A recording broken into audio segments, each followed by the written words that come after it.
নমস্কার বন্ধুরা, পম্পার কিচেনে আপনাদের সকলকে স্বাগত। আজ আমি আপনাদের সাথে একদম দোকানের মতো মুচমুচে আলুর চপের রেসিপি শেয়ার করব।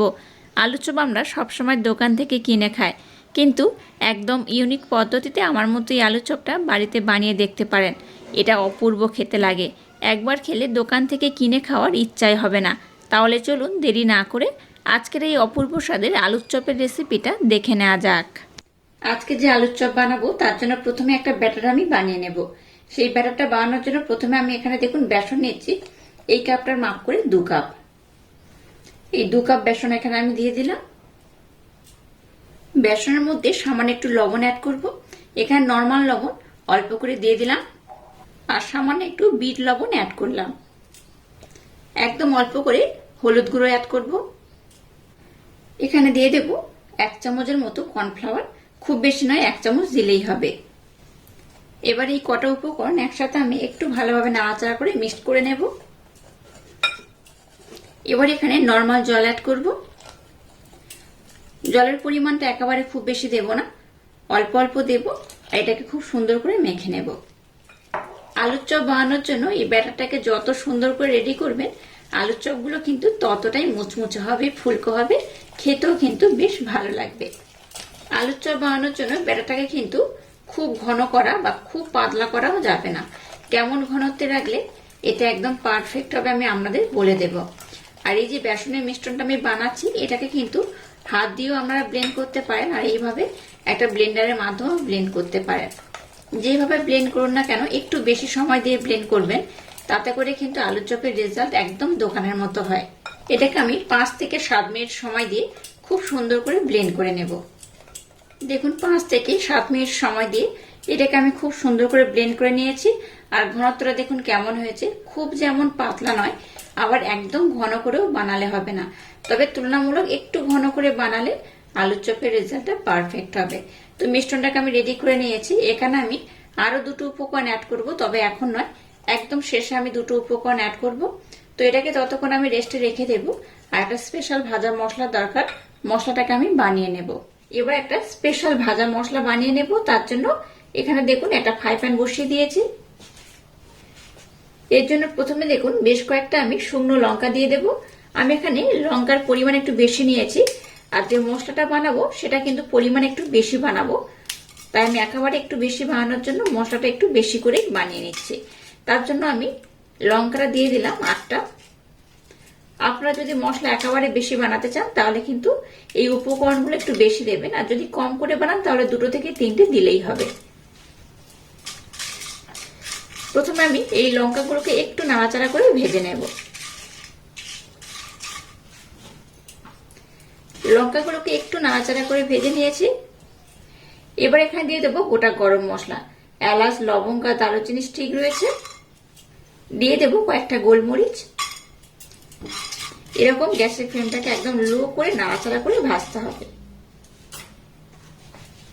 গোটা ধনে দিয়ে দেবো 2 চামচ। 2 চামচ দিয়ে দেবো গোটা জিরে। মৌরি দিয়ে দেবো 1 চামচের মতো। এবার এটাকে আমি খুব সুন্দর করে নাড়াচাড়া করে ভেজে নেব। এখানে অন্য কোনো উপকরণ আর অ্যাড করার দরকার নেই।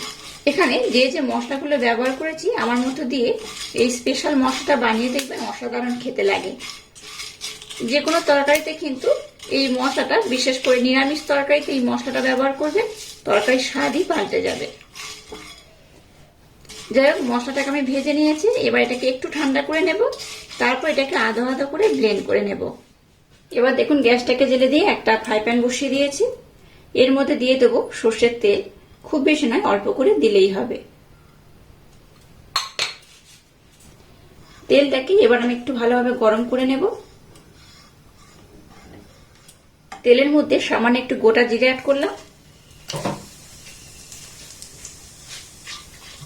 জিরেটাকে একটু নাড়াচাড়া করে ভেজে নেব। এবার এখানে একটা পেঁয়াজ নিয়েছি, পেঁয়াজটাকে টুকরো টুকরো করে কেটে নিয়েছি, এটাকে দিয়ে দেব।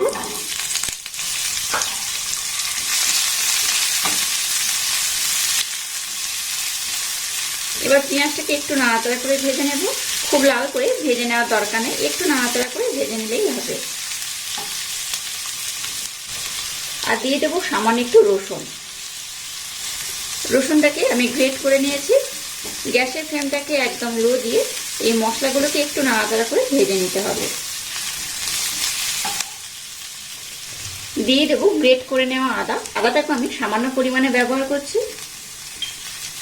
সমস্ত উপকরণ দেখুন একটু নাড়াচাড়া করে আমি ভেজে নিয়েছি। এর মধ্যে স্বাদ মতো একটু লবণ অ্যাড করলাম। এবার দেখুন একটা বড় সাইজের আমি আলু সিদ্ধ করে রেখে দিয়েছিলাম, সেই সিদ্ধ করা আলুটাকে এখানে দিয়ে দিচ্ছি। খুব বড় সাইজের একটা আলু আমি নিয়েছিলাম। আপনারা আপনাদের মনের মতো করে এই আলুটা নিয়ে নেবেন। যে যতটা আলুর চপ বানাবেন তার উপর ডিপেন্ড করেই কিন্তু আলুটা নেবেন। এবার সমস্ত উপকরণের সাথে আলুটাকে আমি খুব সুন্দর করে মেখে নেব।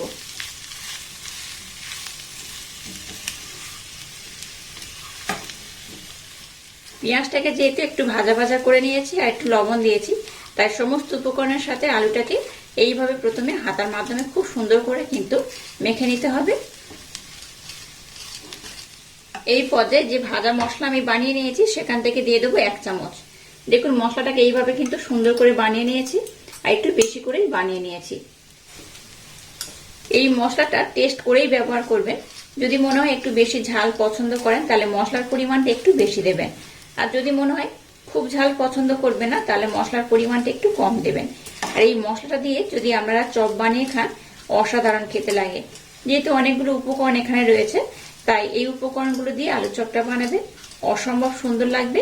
আর একবার বানিয়ে খেলে দেখবেন দোকানের স্বাদও হার মানাবে। আর এই পর্যায়ে লবণের পরিমাণ ঠিক রয়েছে কিনা দেখে নেবেন।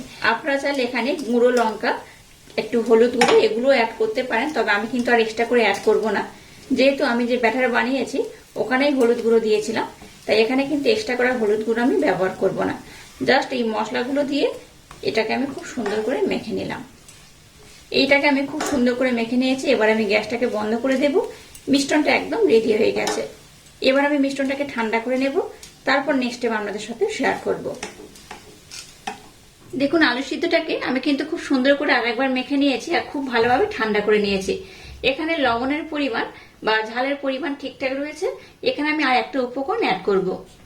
এবার এখানে চাট মশলা দিয়ে দেব, একদম অল্প করে, খুব বেশি নয়।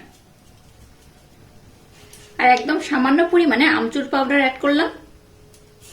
আমচুর পাউডার এটা কিন্তু অপশনাল, ব্যবহার করতে পারেন নাও পারেন, তবে আমচুর পাউডার দিলে কিন্তু এই যে চপটা বানাবো এটা অসাধারণ খেতে লাগবে, একটা আলাদা ফ্লেভার হবে, তার জন্য কিন্তু খেতেও অপূর্ব হবে। যাই হোক, আমচুর পাউডার আর একটু চাট মশলা দিয়ে মিশ্রণটাকে আমি আর একবার একটু মেখে নেব। এবার দেখুন এখান থেকে আমি খুব ভালোভাবে মেখে নিয়েছি আর এইভাবে গোল করে নেব। খুব বড় বড় যেমন করব না, আবার খুব ছোট করেও বানাবো না। এইভাবে গোলটা আমি করছি। এবার একটা পাত্র নিয়েছি, এখানে অল্প একটু ময়দা এইভাবে আমি ছড়িয়ে দিলাম। ময়দা একটু দিলেই হবে, কর্নফ্লাওয়ার দিলেও হবে, ময়দা দিলেও হবে। এবার দেখুন এই মিশ্রণটাকে আমি নিয়েছি, এটাকে হাতের মধ্যে এবার এইভাবে একটু চ্যাপটা করে নেব। আপনারা চাইলে কোনো কিন্তু প্লাস্টিকের মধ্যে দিয়েও রেখে করে নিতে পারেন, আর হাত দিয়ে এইভাবে করলেও হবে। চপগুলো যদি বড় বড় বানাতে চান তাহলে পুরের পরিমাণটা বেশি নেবেন, আর একটু ছোট ছোট বানাতে চাইলে এইভাবে করে নেবেন। এটা কিন্তু একদম দোকানে যেমন হয় ঠিক সেই রকমই। এই নিয়ে নিলাম। এইভাবে যতগুলো আমি আলুর চপের শেপ দিতে পারবো বা আলুর চপ বানাতে পারবো প্রথমে গোল করে নেব। এইভাবে দেখুন একটু হাতের মাধ্যমে চ্যাপটা করে নিচ্ছি। একটা প্লাস্টিকের মধ্যে রেখেও একটু চাপ দিলে এইভাবে একটু চ্যাপটা হয়ে যাবে।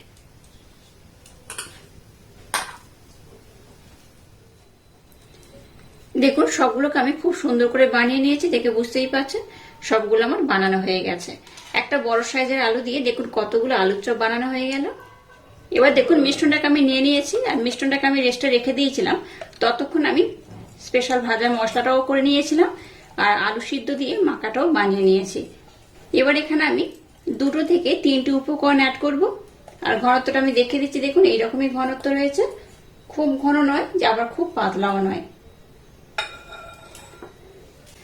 এর মধ্যে দিয়ে দেবো অল্প একটু চাট মশলা,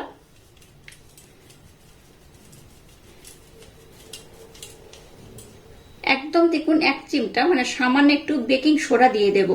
বেকিং পাউডার নয়, বেকিং সোডা দিলেই হবে।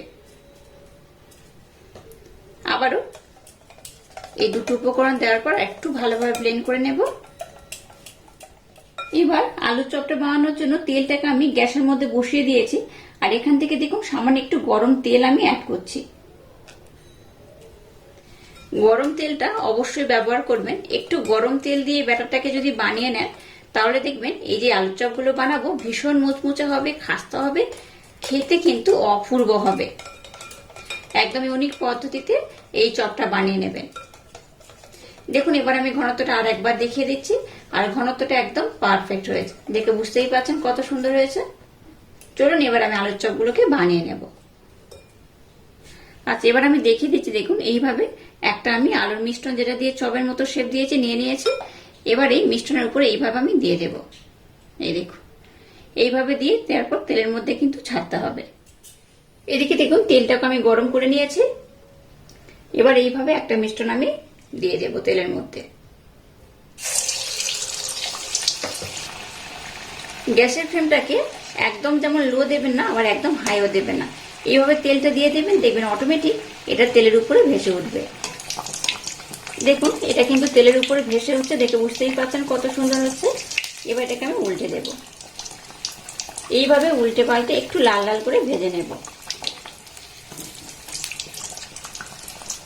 দেখুন এটাকে আমি খুব সুন্দর লাল লাল করে ভেজে নিয়েছি।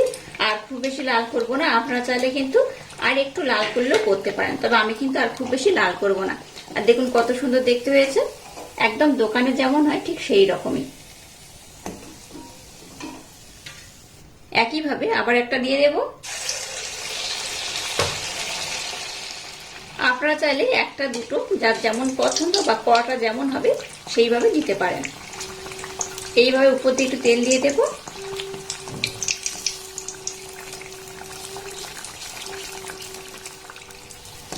দেখুন আরেকটা আমি ভেজে নিয়েছি, এটাকেও আমি খুব বেশি লাল করছি না, এইরকমই থাকবে। আর এইভাবে সবগুলোকে আমি ভেজে নেব।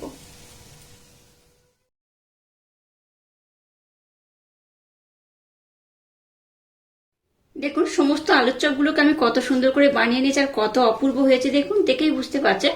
এই দেখুন আমি অনেকক্ষণ দিয়ে সবগুলো ভেজে নিয়েছি, তাতে করেও দেখুন এটা কিন্তু একটুও নরম হয়নি, ভীষণ মুচমুচে রয়েছে।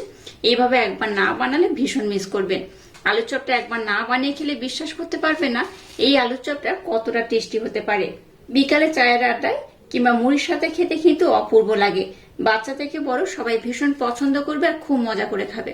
এটা বেশ গরম রয়েছে, তো একটা ঠান্ডা আমি আপনাদের দেখাচ্ছি। দেখুন কতটা সুন্দর হয়েছে, এই দেখুন কতটা মুচমুচে হয়েছে, দেখে বুঝতেই পারছেন। আর ভিতরে তো একদম আলুর পুরে ভরপুর, অনেকটাই করে আলু দিয়েছি আমি, তার জন্য কিন্তু এটা খেতেও অসাধারণ হবে। আর আজকের এই অপূর্ব স্বাদে আলু চপের রেসিপিটা যদি আপনাদের ভালো লাগে তাহলে চ্যানেলটাকে লাইক, শেয়ার, কমেন্ট এবং সাবস্ক্রাইব করবেন, আর পাশে থাকা বেল আইকনটা প্রেস করে দেবেন। তাহলে টাটা, আবার দেখা হচ্ছে নতুন কোনো রেসিপি নিয়ে।